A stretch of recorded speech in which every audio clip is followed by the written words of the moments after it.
All right, hello everyone. Welcome to the fourth episode of Hangout and Nerdout. Welcome everybody. I'm gonna ask once more to see if we can get ourselves into a gallery view because that will be I'm just gonna remove myself as spotlight. Oh no! I want to see everybody. I want to see all my friends. For me right now, actually. Oh, okay. Then it's just on my end. I apologize. All right. Hey, what's up, everyone? Welcome to our fourth episode of Hangout and Nerdout.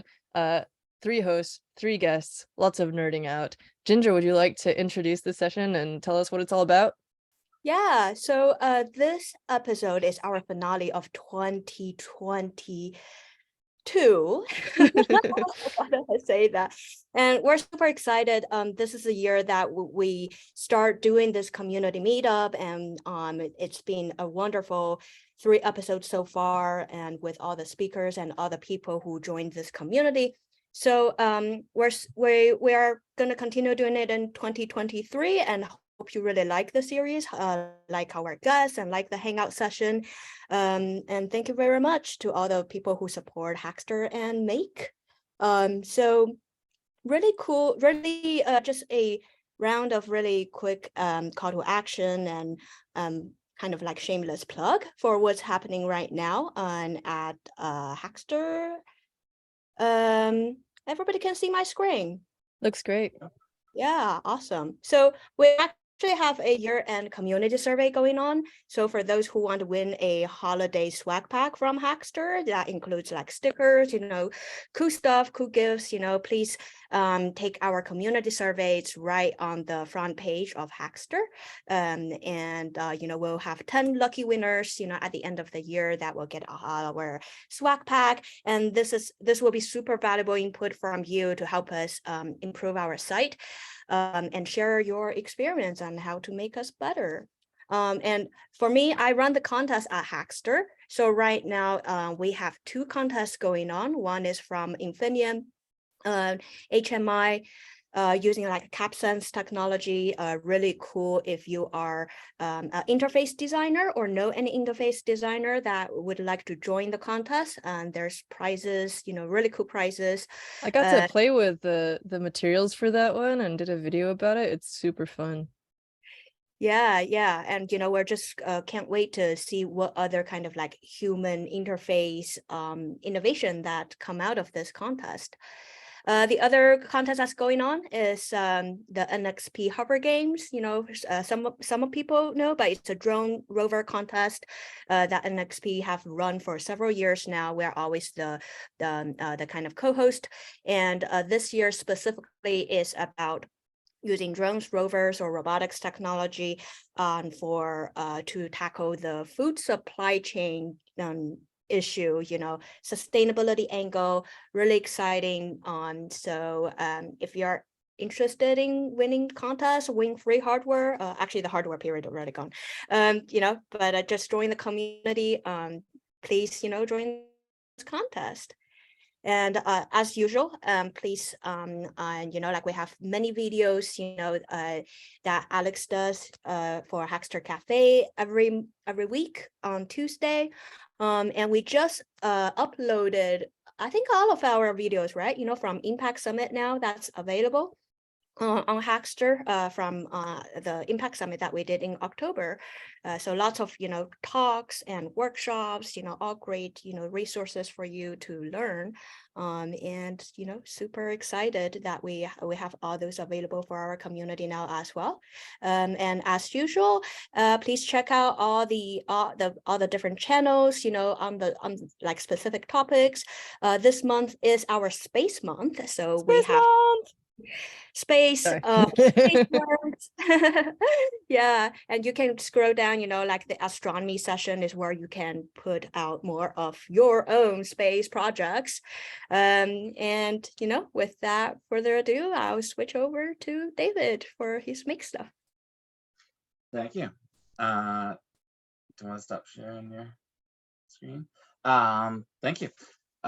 Make volume 83 is out now. It's our annual boards guide, and it comes with the pull-out supplement guide to boards, 79 microcontrollers, FPGAs, and single board computers, compared, contrasted, and a dozen or so of them we go into detail on and tell you about some of the new and notable boards there.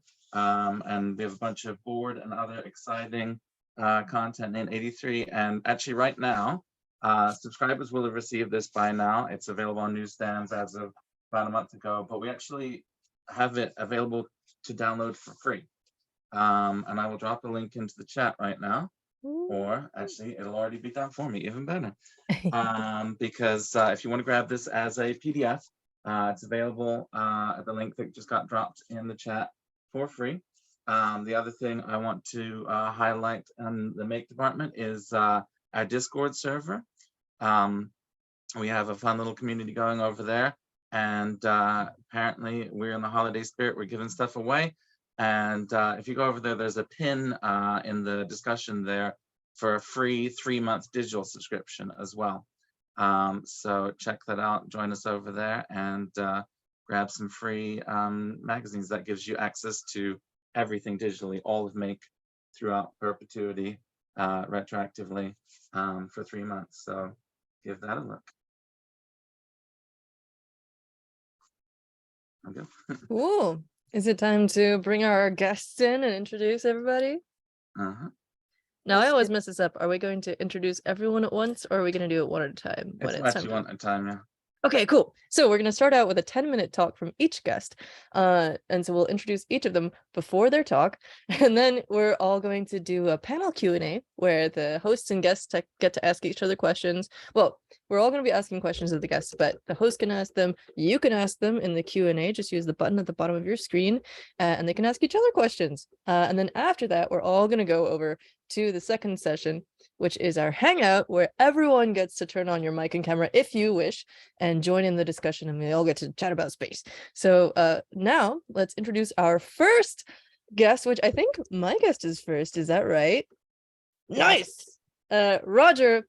I'm really excited to invite Roger Cheng onto the show because I've seen him at all these different events with his amazing Sawppy Rover, which, well, let's start out with Roger himself. Little Roger grew up, he wrote this himself. Little Roger grew up playing with Lego and had a Voyager space probe poster on his wall. Grown up, Roger has 3D printers, soldering irons, and can write code, but his love for robot space explorers has not changed. Sawppy was a project to bring all that together into a mini Mars rover for the backyard, shared with space fans around the world. Ah, Roger, amazing! And we can't wait to share your Sawppy rover with both of our audiences, more people. Welcome. Thank you, Alex. It's great to be here. I love talking about Sawppy. I can talk for hours, but respect for everybody's time, I'm going to do the 10-minute version. So let us get that going. All right, Alex, give me a thumbs up if the slide looks good. Looks great. All right, Sawppy the Rover for Hangout and Nerdout. Let's go. Okay, I am Roger. My love of space probes started in 6th grade science class, where I learned about the Voyager space probe going on the grand tour of the solar system. It's like, that is awesome. They're sending us picture things we'll never see before. And I've been following every space probe ever since. And the Mars rovers are fantastic because they gave us human scale views. Every space probe before then, they're like going through moons and asteroids and planets. Rovers give us things at sizes we can relate to. When I saw the XKCD here about Opportunity Rover, about how it feels like we are following a rover as they're going across the landscape of Mars, I feel like I'm one of those people following along. But despite my love and despite my love of 3D printing electronics, I never really thought about building my own rover until I saw another thing. So I'm going to rewind a bit in the history-wise. This is NASA JPL's Rove-E rover. JPL, for those who don't know, it's Jet Propulsion Laboratory in Pasadena, California, where all the Mars rovers we have running around were born. And of course, those aren't the only rovers.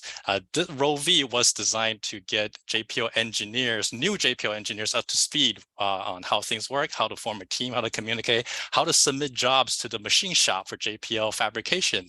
And now that it's been built, Rove-E is on PR duty. I put a few tweets here that when Disney brought BBA to visit JPL campus, Rover was part of the meeting committee.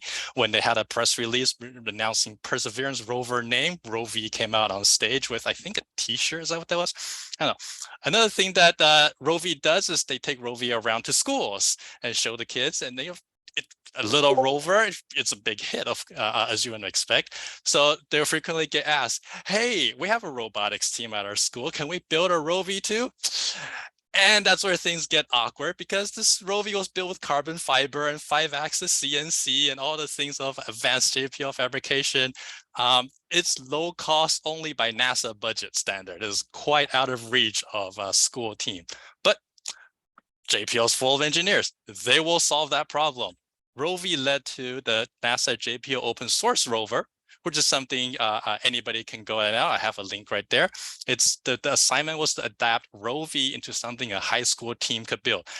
I can also talk for hours about this rover, which I love, but I want to highlight two things that will be relevant later. One is the structure, the aluminum structure you see here is Actobotics, and is very popular in First Tech Challenge. So if you see FTC robots, a lot of times they build a lot of these. So high school teams with a robot team, they were going to have this around, and they will be familiar with working with it.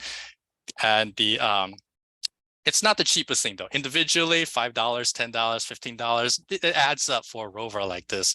This rover has a parts cost of north of $2,000, which is not unreasonable for a big school project, but for a single person like myself doing it for fun, who don't have a big bucket of Actobotics parts already, that was a little hard for me to justify.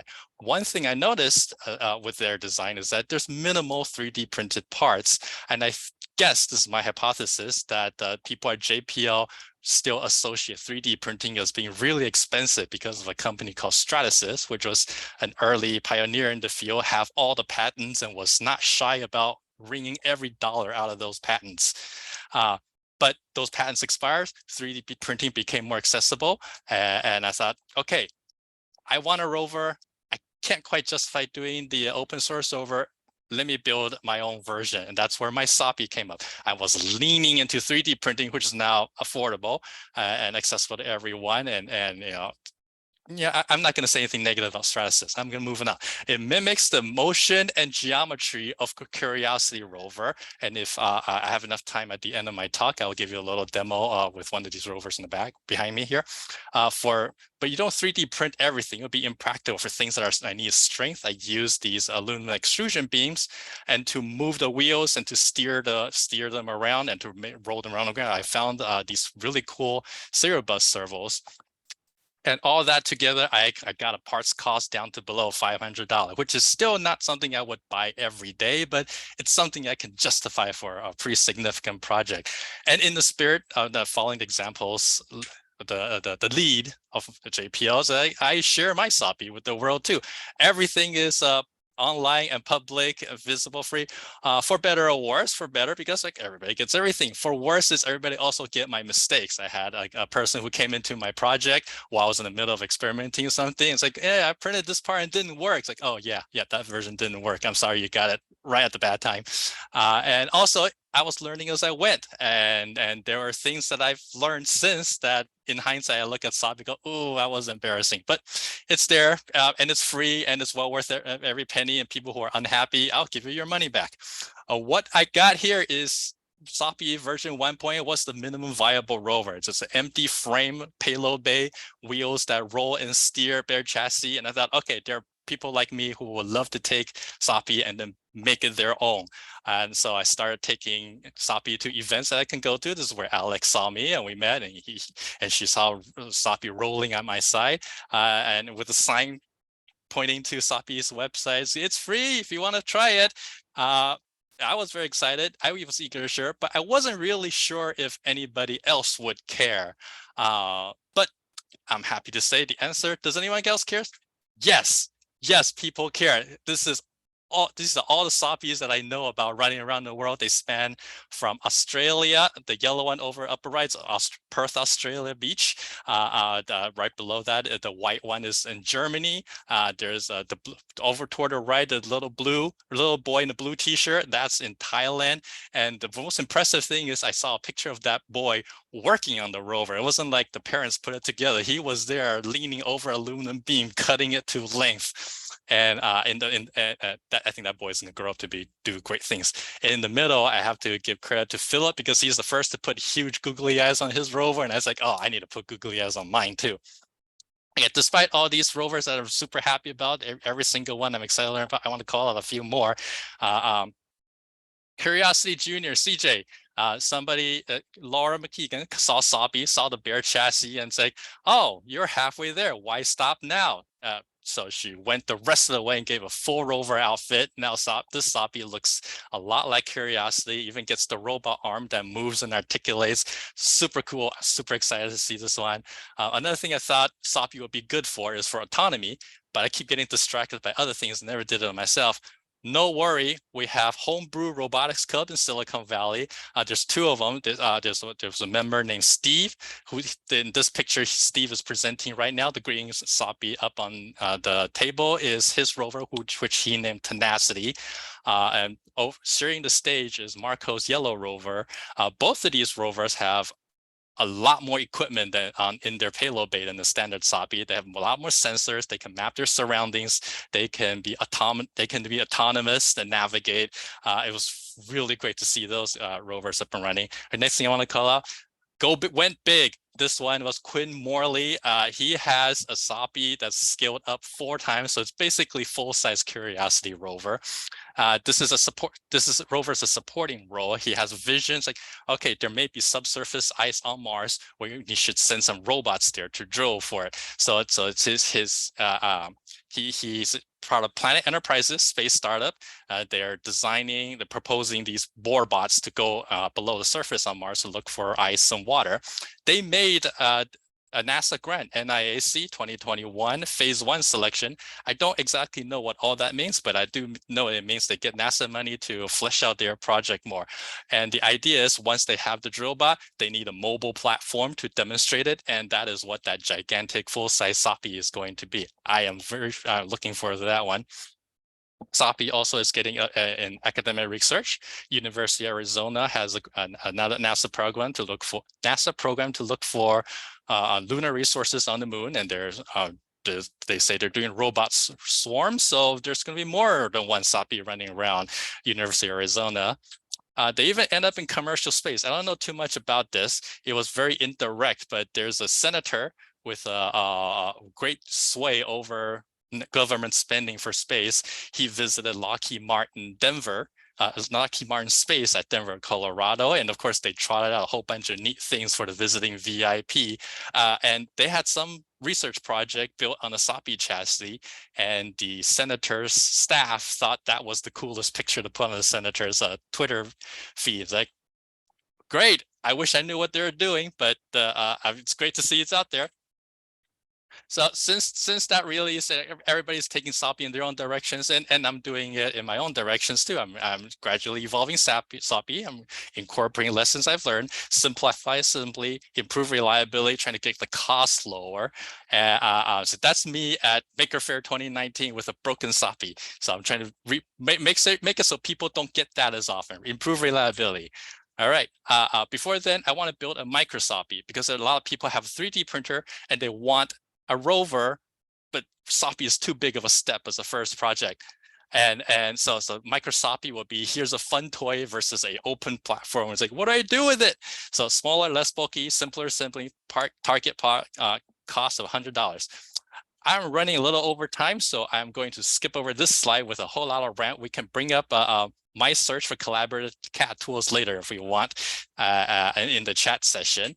And thank you for your time. Woohoo, awesome. Thank you so much. Everyone remember to put your questions in the Q&A.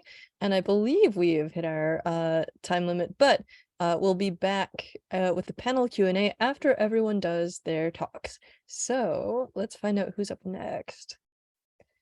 We've got Oh, Dan is next. Okay, everybody get ready for Dan Schneiderman. Yeah, Dan is next, and Dan is my nerd. So we're so happy to welcome back Dan. And Dan actually helped us launch the premiere episode of Hangout and Nerdout. So he's one of our founding member. And, you know, like we were like sad to see him like leaving Make, but and then we're like, oh, you know, like December is our space month, and you know, we'll have him back, you know, as a one of our nerds to talk about the what he's doing right now, you know, at the Rochester Museum and Science Center, which is really cool. In his role, Dan is preparing the greater Rochester region and New York and the whole Eastern region for the total solar eclipse that's going to happen on April 8th, 2024. So we'll let him talk all about that, you know, what he's been up to. And previously, Dan was the producer of Maker Faire Rochester since 2014 and community manager at Make. So a dear friend. Welcome, Dan. Thanks for having me. It is really weird being on the other side of this table. But great to be back. And it's a fun game to talk about what I've been up to.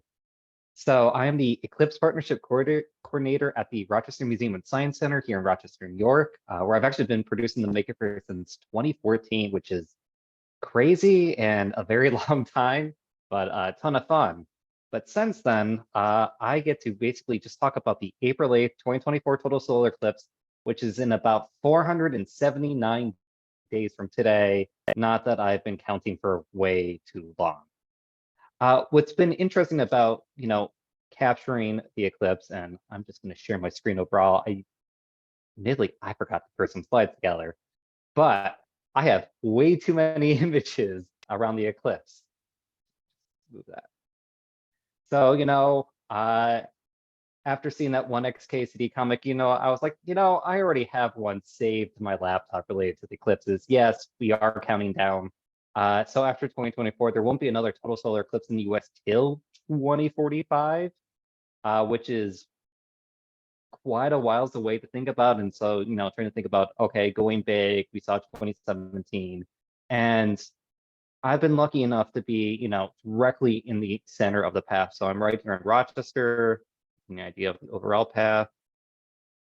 You know, starts in Mexico, moves its way up through Texas, through, you know, a lot of the Midwest, Arkansas. Funny enough, as I look at this map, I can't help but think of the Maker Faire map and all the different Maker Faires that are within this path.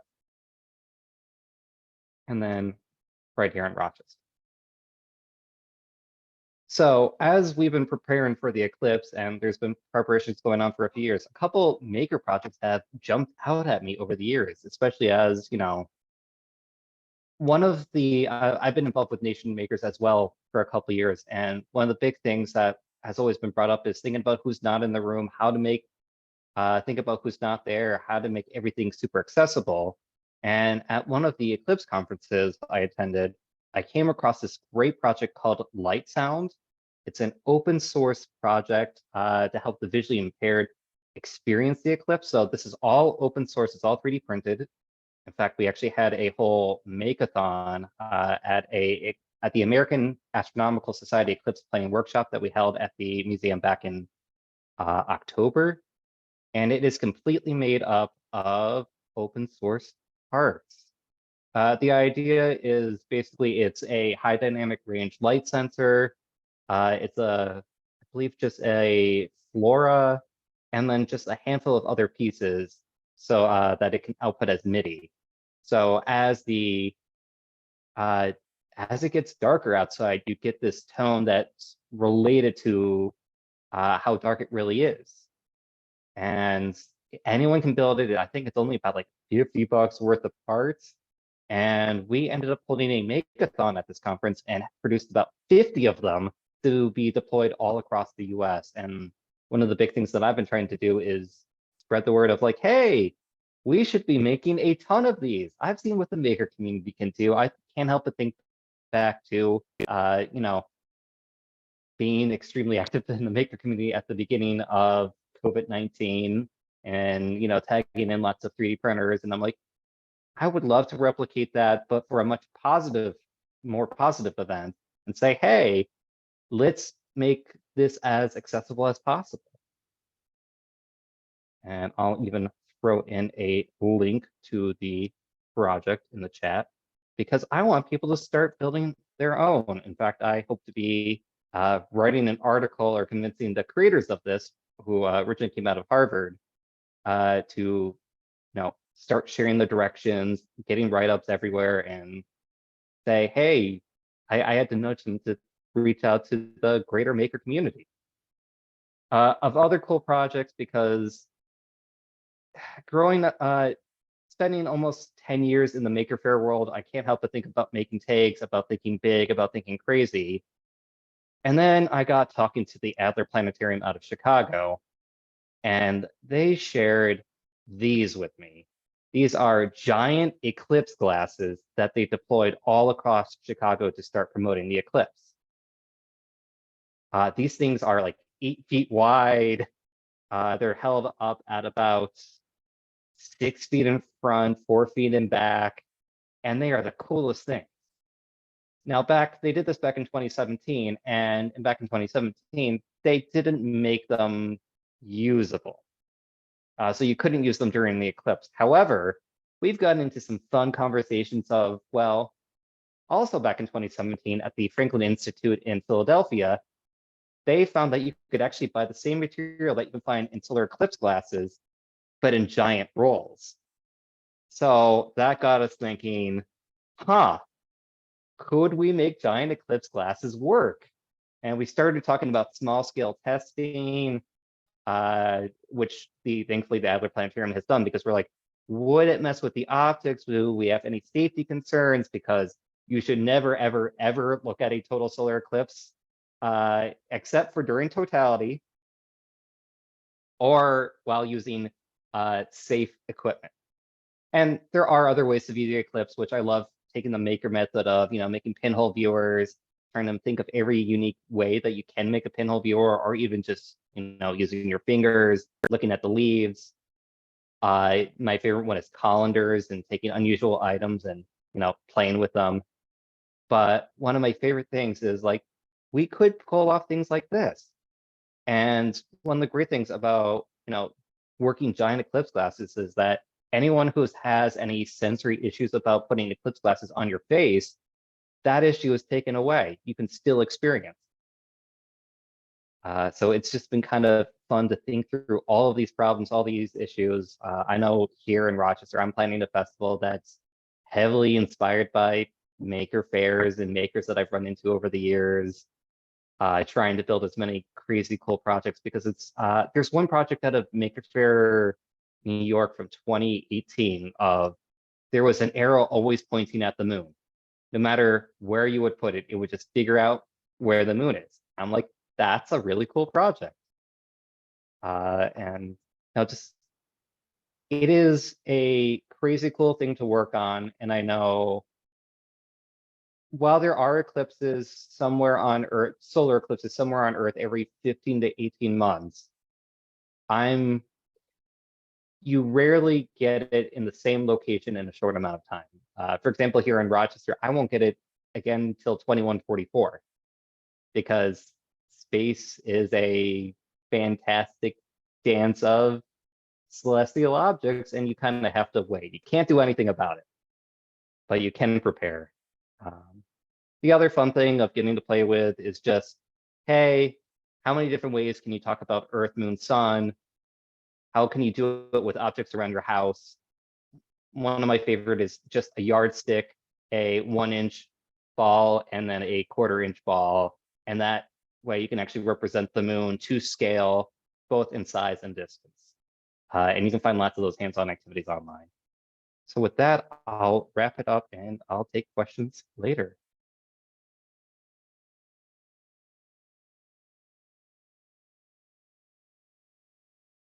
Ginger, I think you're muted, alas. Yeah, thank you so much, Dan. That was so interesting, especially, like the accessibility, like solar eclipse for the blind, that kind of accessibility approach just really blows my mind. And would love to ask more question about that later. But are we moving on to the next guest, or I think we are. And if people do have questions, just a reminder, we have the Q&A feature where you can pop your questions in there, and then we'll get to them later after our next speaker. Speaking of our next speaker, Joan Horvath is a recovering rocket scientist, educator, and author with degrees from MIT and UCLA. After MIT, she spent 16 years at Caltech's JPL, Jet Propulsion Laboratory, working on both planetary and Earth science spacecraft. A stint in the tech transfer office there led her to getting the entrepreneurial bug, and since 2000, she's been involved in a number of startup companies. In 2015, she co-founded Non-Scriptum LLC with Rich Cameron, where she teaches educators and scientists how to use 3D printing and other maker tech. Joan and Rich have authored 7 books for A-Press, Make Geometry and Make Calculus for Make, and numerous courses for LinkedIn Learning, formerly lynda.com. Take it away, Joan. Oh, well, thank you very much for having me here. I almost feel like I should say, and now for something completely different. But the reality is that the other 2 speakers are a really good setup for what I've been doing lately. So, I always say I'm a recovering rocket scientist because once you work someplace on planetary projects, I worked on Cassini, Saturn, on Magellan, which was a Venus orbiter. And one of the coolest things was we had a really wonderful mission on Magellan, which was the first spacecraft to map the surface of Venus. So, it was like being Columbus. The very, very first strip came in of the surface of Venus, and we were the only people to have ever seen that. And it's a tremendously powerful thing. Flight projects are a wonderful thing to work on, particularly if you're younger than I am now, because you get a lot of calls in the middle of the night, which says, the spacecraft is doing this. Is that okay? And you have nothing, you have telemetry, but you can't look at it. And it really, it's a very interesting experience to have a robot, like you're talking about Sawppy the Rover. So imagine that you can't actually look at it when you have to figure out what's wrong. And, there are a lot of incredibly clever people at JPL, and I was honored to be there as long as I was, to think about how do you make this thing so that if it gets in trouble, it can reboot itself, even if it's broken somehow, and then still work, and some of the spacecraft I worked on in flight, did, every spacecraft has a problem, usually on Thanksgiving Day, it's a thing.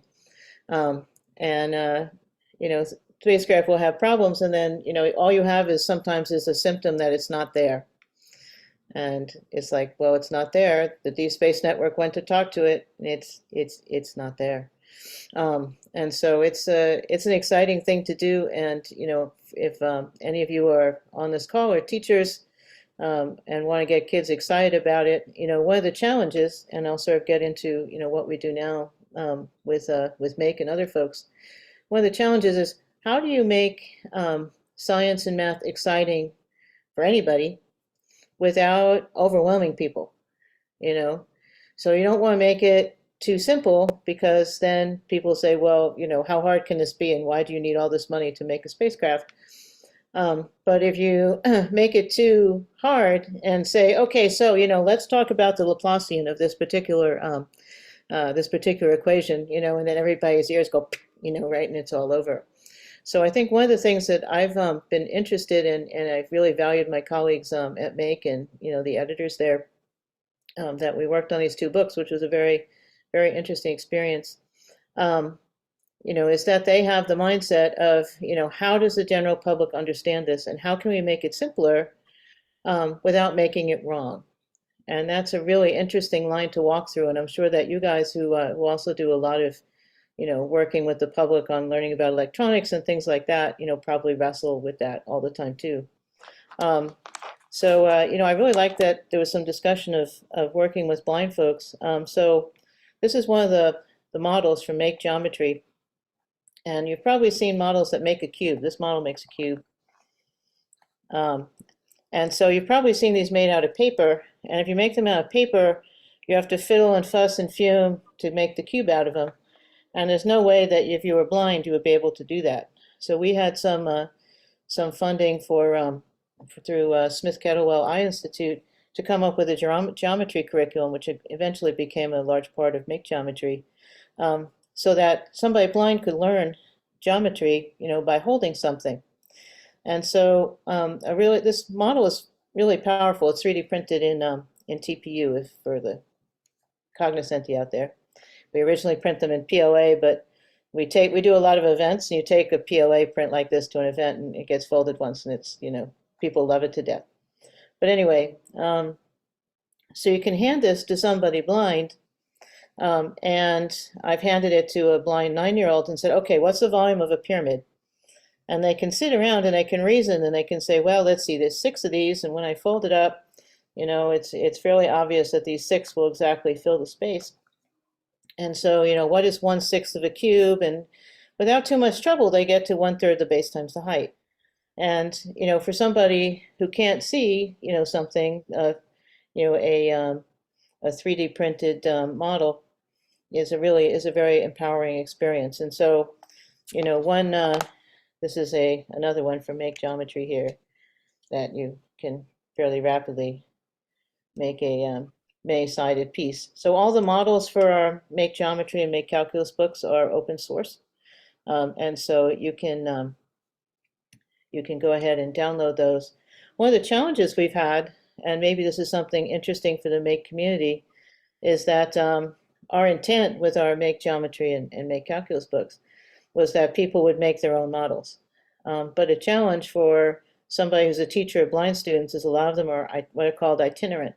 So they go from school to school to school to school. And so it's pretty hard for them to print out something and then, a week later loop around and remember that this was for this kid over here. It's just too confusing. So I keep getting asked, well, could some maker group make some sets of these and have them available like through public libraries to lease out? So the state of Rhode Island has actually done that. But if you guys in the Hackster community or Make, I keep every time I get a platform like this, I say, it would be really nice if guys could figure out a way to make these. Somebody who wants a project, good Eagle Scout project, I think. Somebody who wants a cool project, could make these things and then have them available. I will have to show my own little rover here. So this is a Mattel Mars rover, depressingly from probably before a lot of you were born. So one of the things I did at JPL is I worked in the tech transfer office, and I had kind of an unconventional, most of tech transfer was kind of very high-tech stuff, curing cancer and other very wonderful things. But this is, I put together a deal with Mattel to make toy Mars rovers. So this was Sojourner Mars rover. It actually articulates as a little rocker bogey and the whole thing. Keith Hipley, the designer at Mattel, did a fantastic job on this. And there were 1/4 mile long lines to buy these things when they came out. And yeah, Keith had never seen anybody actually buy something that he had designed. And so I had to compete with Roger here with, I didn't make it, of course, it was injection molded in quantities 8 gazillion back in 1997. But, people do love these things. People do love these rovers. They do get inspired by them. And so what we'd like to do, what we're trying to do in our company, and I guess I should hold up the, I'll do an official Make ad here, right?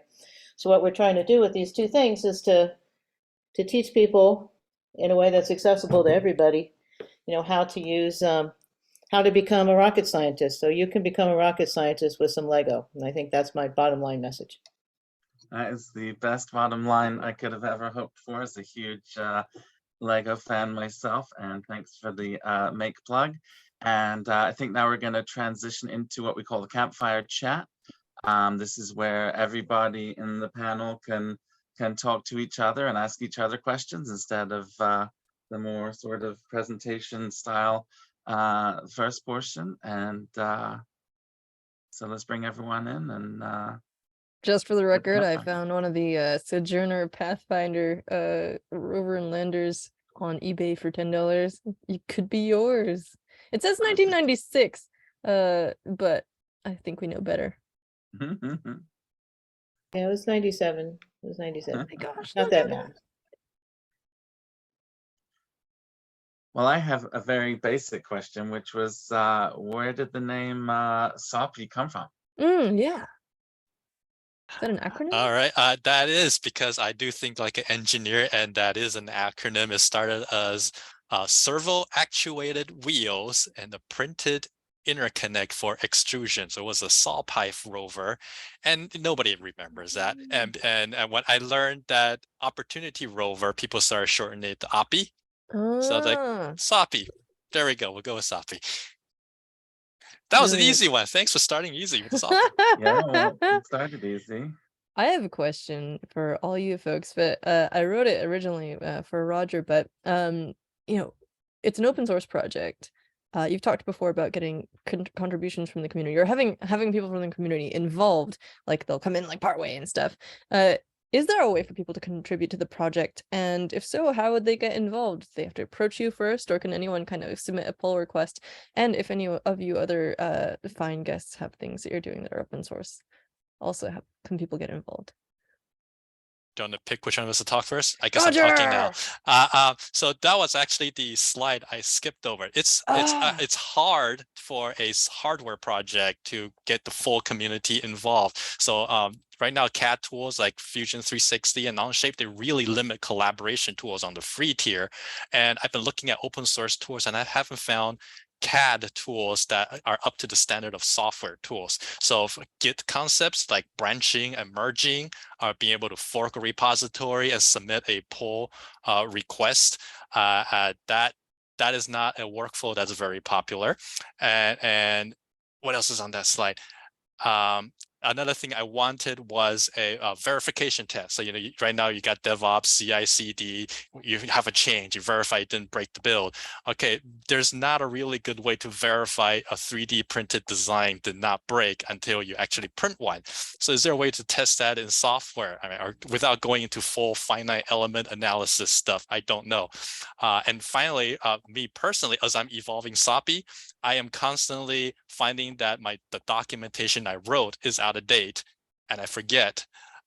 So it would be great if there's CAD integration with documentation tools so that it will generate a new diagram for assembly with the updated CAD information, and also flag me, say, Roger, go review the text around this diagram to see if it's still applicable and accurate. So those are the tools that I'm looking at, and I see Joan, is the link? Are you saying Non-Scriptum has solutions for this? Because that'd be marvelous. Oh, no, exactly. That was there's repos for all of our books. So there's a GitHub repo for all of our books. And so those are linked on our website. They're in the books. But on our main page, we have all our books, and underneath we have the links to the repos. So if people, they're all CC BY. And so if people want to print them and donate them to school districts or whatever, for people who can't have them, go for it. Or we have a contact us page, and we could hook you up with some groups of blind users that would really like to have kits made for them. That's super cool. And it seems like you too could benefit from the kind of tool that Roger's describing, where, you keep the models up to date and stuff. Maybe with geometry models, not so much, because they're probably going to be mostly the same. But I imagine with advances in technology, they could change. Well, they're GitHub models, so, they're GitHub repos. So if people Right. want to do, pull requests and see anything, they have to be better than Rich, who is a fantastic modeler. So that's a challenge for the community here. So Who's a What's It's in his past life out here. Some of you may know Rich as Who's a What's It's, which is his. I'm very impressed by the hinges on those, because it looks like a rigid filament, but Yeah, So- it's a lot of optimization on the model too. There's a version for TPU and a version for PLA because they're a little bit different dynamics. So to answer Alex's question directly, I had people making changes to Sawppy, but I had no way to merge them back in, and that kills me because I want their efforts to be recognized. And all I could do is add a link from Sawppy's GitHub, say, look at this other page, look at this other page. So there's barriers to create a community, to be a collaborative 3D modeling CAD tools.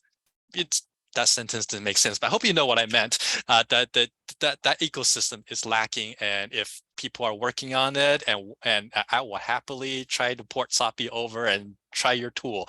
Let me know. I think maybe the closest thing that I know of is Thingiverse has an option where you can make a derivative of an existing model. So you can like go to someone's model, like download it, alter it, and then upload your one with a link back to the original, but it doesn't let you do that merging thing or, you know. Yeah, and I just posted a link here in the chat, the Wiki Factory, Roger. I don't know if you have that tool, but if you want to click on it, that's kind of like a collaboration cat tool for hardware, and the company built it actually to really communicate on the model between a creator and like a manufacturer. But I remember they were doing the kind of more GitHub functions, you know, like making like forking and merging back those kind of like feature as well. And you know, after the session, I'm more than happy to you know, introduce you to them, and perhaps, you know, like you can explore if that's something of your solution. Thanks for the pointer. Yeah, but I definitely also see, and one thing, another thing that I also have encountered, and I don't know, Roger, if this also, you know, with your Sawppy community, is the different how should I say, the different parts of accessibility in different regions of the world. That might be like different. So you know, like there might be a version, let's say in Europe or in, let's say, Southeast Asia or in China, that, you know, could be totally different in terms of like parts and stuff. Those are the also seems like a it's just a hard category, I guess, you know, for people to keep track of. And sometimes, you know, of course, for hardware parts, always, you know, it's out of off the shelf, right? You know, and end of life type of part. That's also hard to track. Do you Your run into any? your instincts are amazing, because yes, that is actually a problem. The aluminum beams that I chose for these, this is actually Joan. It's actually from Rich Cameron's suggestion that I started using these. This company is from a company called Misumi, and I chose it because I saw they had distributors all over the world. And it's like, great, anybody anywhere in the world can get at them. Not so. The US division of Misumi is happy to sell to anyone with a credit card, but the Misumi Europe, you need to be a business. And I didn't know that. I didn't know that until some European said, look, I want to build it, but, and then fortunately, some Europeans found an alternate that's got the same shape, can even use the same fasteners. I don't remember it off the top of my head, but it's on Sawppy documentation. The other thing is these servos that I use, they're super cheap when I found them. What I didn't realize, one, tariffs are just cost prohibitive in certain South American countries. There's a team in South America that love to build them, but it would cost them north of like, I get these for $15 US each. It would cost them over 100 each to do it, and that would just blow the cost out of the water. So I'm trying to go without these things, and there's the tariffs. And the other thing was they also can't get these beams, and I had people asking, well, can I just use hardware store angle iron? And I was like, that's a challenge. I will take on that challenge. So I'm thinking about that. I'm working on that. And what I can do right now is people send me questions and I post the answers like, okay, you can't, Misumi Europe will not sell you these beams, but this other company will. And that helped a few other people that came afterwards. So I was super happy that we this exchange of information and making it work. So that made me happy.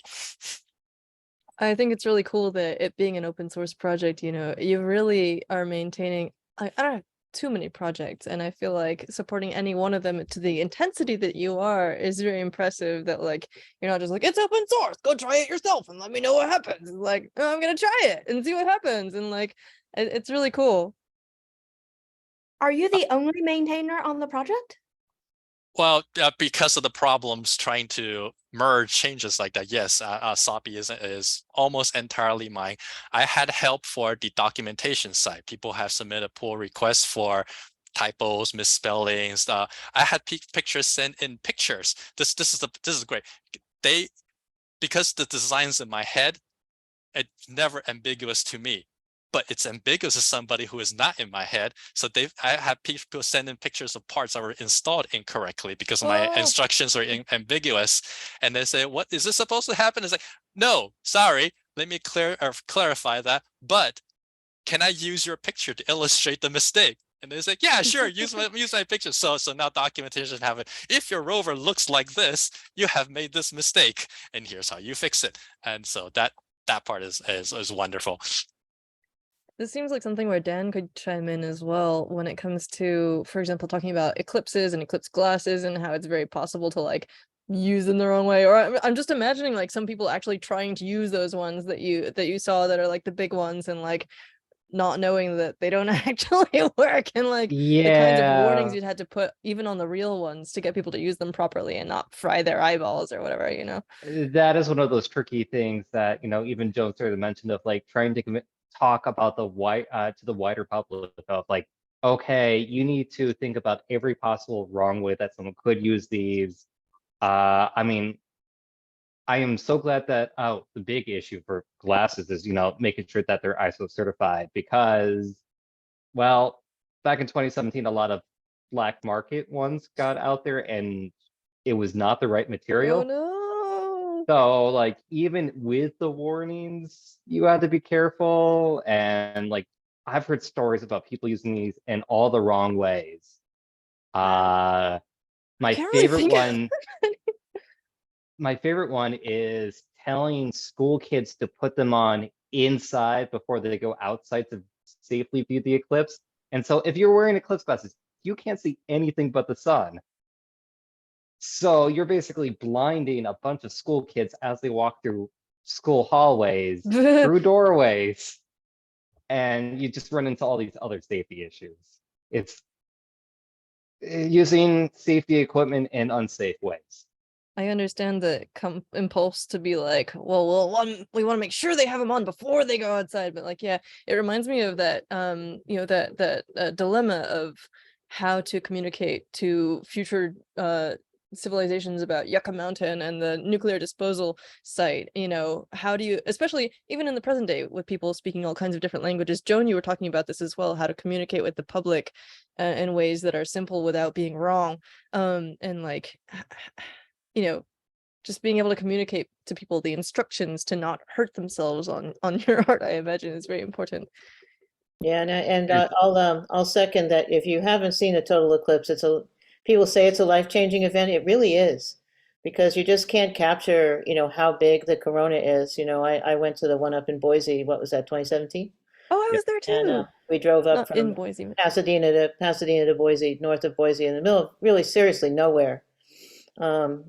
And people had all kinds of cool maker things. My very favorite was a colander. Somebody had a colander, which is a whole bunch of holes. Yeah. And, you know, they were tracking coming close to totality with their colander, and, you know, and then they knew when to put on their things. So you have to get a colander sponsor, you know.